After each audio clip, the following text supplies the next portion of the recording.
Hey all, welcome back to another Less is More video.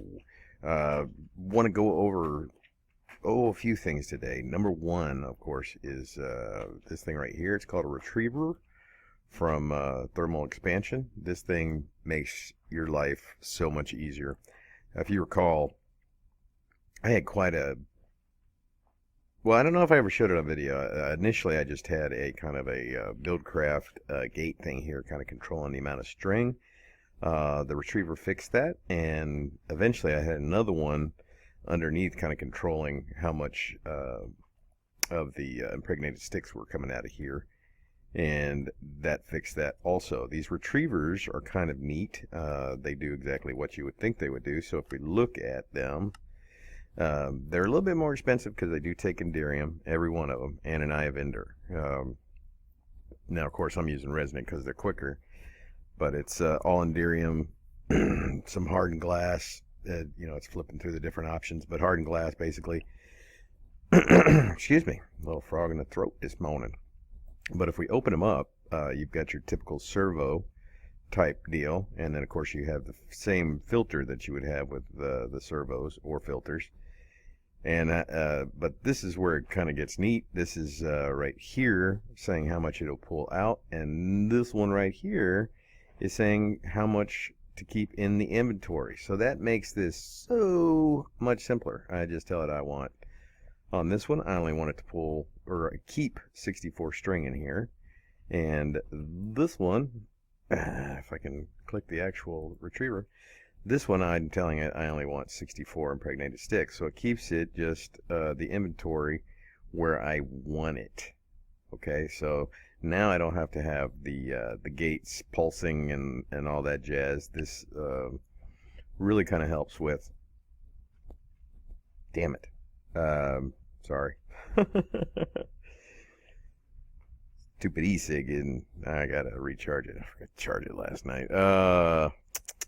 It just makes sure that on the auto crafting that it keeps it just where it is. And I also changed this over to a chest because when I was using the cache, it's just running and running and running. It's making thousands of them, and it's just tearing through the wood. Even though I've got a really decent wood supply, I don't want to just tear through it all.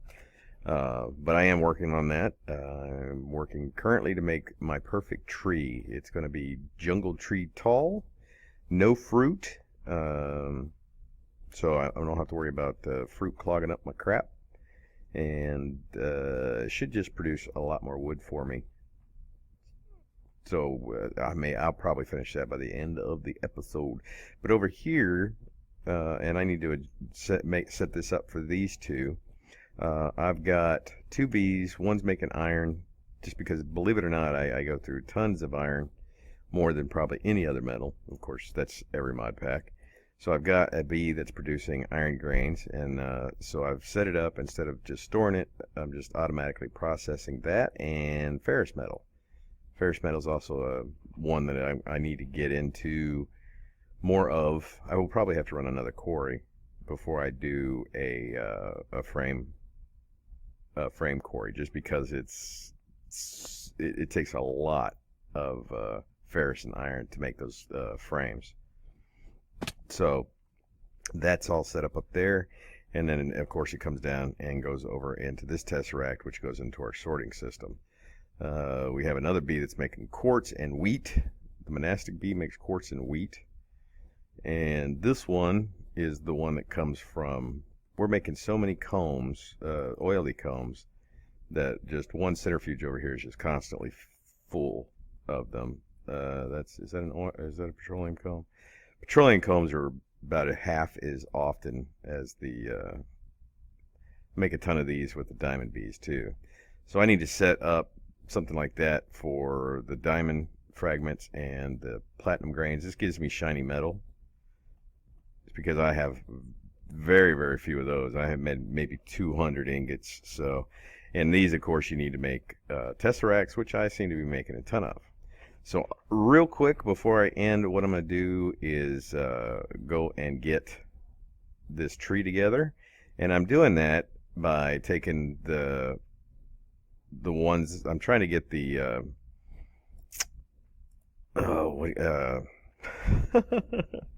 From the silver birch, what I'm trying to get is the no fruit attribute. So, is this the silver birch? Silver birch, okay. So if we put this in here, you can see what I want is fruits, none. So I want that attribute. So I'm using this grafter to get a bunch of these saplings until I get that attribute. And then I will do the same thing with the jungle sapling because what I want is height larger. So that will give me a taller tree, will give me more wood. And, well, actually, I pulled the papaya for the same thing. Is it larger? Height average? No, I'll put that one back. So I'm going to get those two, and then I'm going to add it, those two traits, and then I'll add that to the apple, or the hill cherry sapling that we have, which is got the faster growth and all that stuff on it that we want. And then we will have a really good production tree for wood. And of course, I'm using Gendustry to do all that. So we'll be back in just a second, and we'll have that tree done. We'll take a look at it. All right, we're back. We're over in our Gendustry area. Looks like it's getting a little dark, but no big deal. I've got the two things I wanted. So you can see here on the genetic template, yield should be higher, so that should be for the number of saplings that drop. Maturation, which is how fast they'll grow, is faster. Height is larger. Got that from the jungle tree. Fertility is average. I don't even know why that's in there. Oh, I think that's for fruit trees or something. Or maybe yield is for fruit trees. I think that's for fruit trees. Fertility, I don't even know why it's in there. I don't care. And fruits, none. And we'll be using a hill cherry sapling, just because that's the kind of wood I've got a ton of, and I don't want to have to change that out. Any wood would really matter. They'd be okay at this point. The saplings, though, give more, biomass, so that's why we're using that. And you can see this one has cherries, and it's already faster maturing. It's a 1x1. And yeah, so we want to get rid of that. So we're going to throw that in here. And this is for bees. So this one's for trees. And you can kind of tell the difference. Like this one says can be applied to a bee. This one says can be applied to a sapling. So that's how you know. So we're going to slap that in here and let it do its thing. And then what I will end up having to do is quite a bit of work on getting it all set up to one. I'm going to have to trash all the saplings that I've already got, which is a lot. I mean, well over 100,000. So that's going to kind of suck. But I've got to do it so I can go to this. So now we've got saplings average. I should probably go up on that.